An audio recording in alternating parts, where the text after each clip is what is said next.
கர்த்தருக்கு ஸ்தோத்திரம். இந்த வாய்ப்பை அளித்த போதக பிதாக்களுக்கும் சபை மூப்பர்களுக்கும் எங்கள் குடும்பத்தின் சார்பில் மனமார்ந்த நன்றிகளை தெரிவித்துக் கொள்கிறோம். விந்தை கீருஸ்தேசுராஜா உந்தன் சிலுவை என் மேன்மை, உந்தன் சிலுவை என் மேன்மை. சுந்தரமிகும் இந்த பூவில், சுந்தரமிகும் இந்த பூவில் இந்த மேன்மைகள் எனக்கிருப்பினும், எந்த மேன்மைகள் எனக்கிருப்பினும் விந்தை கீருஸ்தேசுராஜா உந்தன் சிலுவை என் மேன்மை, உந்தன் சிலுவை என் மேன்மை. திரண்ட செல்வம் உயர்ந்த கல்வி செல்வாக்குகள் மிக இருப்பினும் நோக்கி பார்க்க எனக்கு, குருசை நோக்கி பார்க்க எனக்கு உரிய பெருமையில் யாவும் அற்பமே, உரிய பெருமைகள் யாவும் அற்பமே.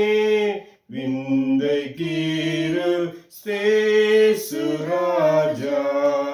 உந்தன் சிலுவை என் மேன்மை, உந்தன் சிலுவை என் மேன்மை. இந்த விந்தை அன்பு கீடாய் என்ன காணிக்கை ஈந்திடுவே, எந்தரும் பொருளிடாகும், எந்தரும் பொருளிடாகும். என்னை முற்றிலும் உமக்களிக்கிறே, என்னை முற்றிலும் உமக்களிக்கிறே. விந்தை கீருஸ்தேசுராஜா உந்தன் சிலுவை என் மேன்மை, உந்தன் சிலுவை என் மேன்மை. இன்றைய நாளின் பகுதி நியாயாதிபதிகள் 11ஆம் அதிகாரம் 36ஆம் வசனம். அப்பொழுது அவள், என் தகப்பனே, நீர் கர்த்தரை நோக்கி உம்முடைய வாயை திறந்து பேசினீர் அல்லவோ, அம்மோன் புத்திரராகிய உம்முடைய சத்துருக்களுக்கு நீதியை சரிக்கட்டும் ஜெயத்தை கர்த்தர் உமக்கு கட்டளையிட்டபடியினால் உம்முடைய வாயிலிருந்து புறப்பட்டபடியே எனக்கு செய்யும் என்றாள். கர்த்தருக்கு ஸ்தோத்திரம். இந்த நாளில் கொடுக்கப்பட்ட பகுதி நியாயாதிபதிகள் 11ஆம் அதிகாரம் 36ஆம் வசனம். இந்த பகுதியிலிருந்து நம்ம 3 விஷயங்களை இந்த நிகழ்வு மூலமாக தெரிந்து கொள்ளலாம். ஃபாதர்ஸ் வோ, தகப்பனின் பொருத்தனை. இரண்டாவதாக டாட்டர்ஸ் டெடிகேஷன், மகளின் அர்ப்பணிப்பு அல்லது ஒப்படைப்பு.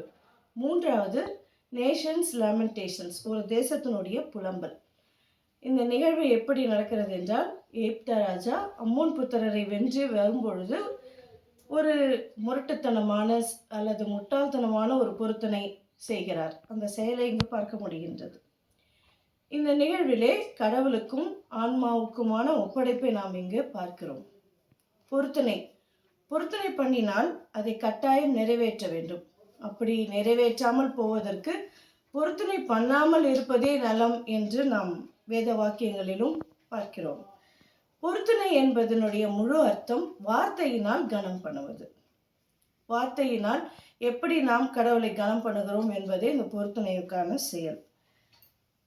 பொருத்தனை என்று சொல்லும் பொழுது கடவுள் மனித பலி, ஹியூமன் சாக்ரிஃபைஸை ஏற்றுக்கொள்பவர் அல்ல. அதற்கு உதாரணமாக ஆபிரகாம் இடத்தில் ஈசாக்கை கேட்கும் பொழுது ஆபிரகாம் ஈசாக்கை பலியிட செல்லும் பொழுது ஈசாக்கை தவிர்த்து அங்கு ஆட்டுக்குட்டியை அனுப்பி அந்த பலியை ஆண்டவர் நிறைவேற்றுகிறார். இந்த நிகழ்வு மூலமாக தெரிகிறது, ஆண்டவர் மனித பலியை, ஹியூமன் சாக்ரிஃபைஸை ஏற்றுக்கொண்டு நம்மளுக்காக எதிர்பார்க்கிற ஆண்டவர் அல்ல என்பதை நாம் தெரிந்து கொள்கிறோம். பொருத்தனை என்று சொல்லும் பொழுது முழு மனதோடு அந்த பொருத்தனை இருக்க வேண்டும் என்பதற்கு பல உதாரணங்களை நாம் வேத வாக்கியங்களிலே பார்க்கிறோம். இங்கு தந்தை தன் மகளை ஆண்டவரிடத்திற்கு முழு அர்ப்பணிப்பாக பொருத்தனை செய்கிறார். கடவுளிடம் எந்த மறுப்பும் இன்றி நான் முழு மனதாக ஆண்டவருக்கு சேவை செய்வேன் என்று ஏப்தாவின் மகள் அந்த பொருத்தனையை முழு மனதுடன் ஏற்றுக்கொள்கிறார். ஆனால் அப்போஸ்தலர் 5ஆம் அதிகாரம் 5ஆம் வசனத்திலே அனனியா சப்பிராளுடைய முடிவை பார்க்கலாம். இந்த பொருத்தனையானது அவர்கள் ஏற்றுக்கொண்டதை நிறைவேற்றாமல் போகும் பொழுது கர்த்தர் சாதாரணமாக அதை ஏற்றுக்கொள்வதில்லை என்பதை நாம் கண்கூடாக பார்க்கிறோம்.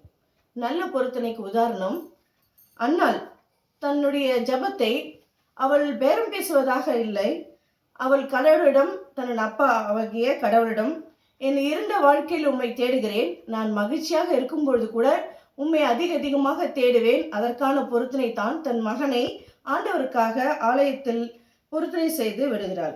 நான் என்னுடைய மகனை உமக்காக நான் வளர்ப்பேன், உமக்காக கொடுப்பேன் என்கிற நல்ல பொருத்தனை இங்கு பார்க்கலாம். இந்த பொருத்தனைகளிலே பின்பற்றி வருகிறவர் தான் ஏப்தாவின் மகள். ஏப்தாவின் மகள் தன் தகப்பனார் செய்த பொருத்தனையை தன்னுடைய பொருத்தனையாக ஏற்றுக்கொண்டு கடவுளுக்கான அர்ப்பணிப்போடு முழு ஒப்படைப்போடு அவள் அந்த பொருத்தனையை நிறைவேற்ற முன்வந்து தன்னை தயார்படுத்தி கொண்டு தன்னை ஈடுபடுத்தி கொண்டு அர்ப்பணிக்கிற நிகழ்வை இங்கு பார்க்கலாம். இதிலிருந்து வந்தவர்கள் தான் கன்னியாஸ்திரிகள் அல்லது டாம்சல், நன்ஸ் என்று அழைக்கிறோம்.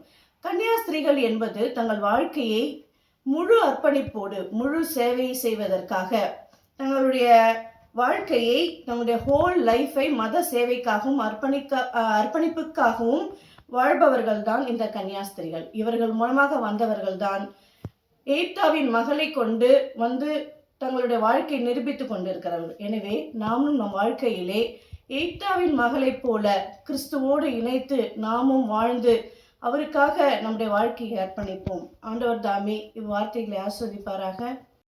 ஜெபம். ஆண்டவரே, இன்று ஏப்தாவின் மகளினுடைய நிகழ்வை பார்த்தோம். நாங்களும் எங்களை அர்ப்பணித்து அவர்களைப் போல எங்கள் வாழ்க்கையும் முழு அர்ப்பணிப்போடு கிறிஸ்துவோடு வாழ்வதற்கு நாங்கள் எங்களை அர்ப்பணிக்கிறோம். சுவாமி, பொறுப்பெடுத்துக்கொள்ளும், வழிநடத்தும், ஆசீர்வதியும். இயேசுவின் மூலம் கேட்கிறோம் நல்ல பிதாவே. ஆமீன்.